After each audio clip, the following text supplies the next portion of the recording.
Bore da, gyfren gywir ysbrydeg. Helo, Smai. Isio cwyno dwi. Dwi'n teimlo dydy'r ddwy iaith ddim yn cael ei trin yn gyfartal y bellach ar Ysbrydeg. Pwy ddwy iaith? Y Cymraeg a Saesneg, lle di. Reit, a da chi'n meddwl bod na gormod o Saesneg, felly? Argon nad o gormod o Cymraeg. Y sianel Gymraeg ydi ysbrydeg? Dwy eithog. Dwy eithog? Ia. Ar ôl pobl o cwm a cefn gwlad a felly hel straeon weithiau no sil, o'n i'n medru cael pethau fatha Brookside. Chos dim rhaglen ysbrydeg ydi Brookside, chos rhaglen Channel 4 di. Ie, Channel 4. Ie, dim Channel 4 Cymru ydi Ysbrydeg.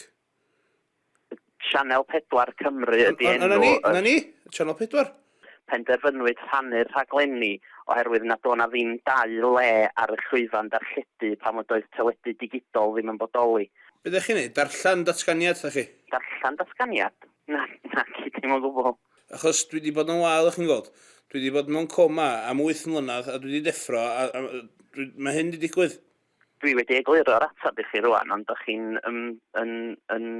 ddim yn fodlon derbyn yr atab ydych chi wedi gael. Mal iawn. Ydych chi'n medru helpu fi allan o un peth ta, plis, cyn fi fynd?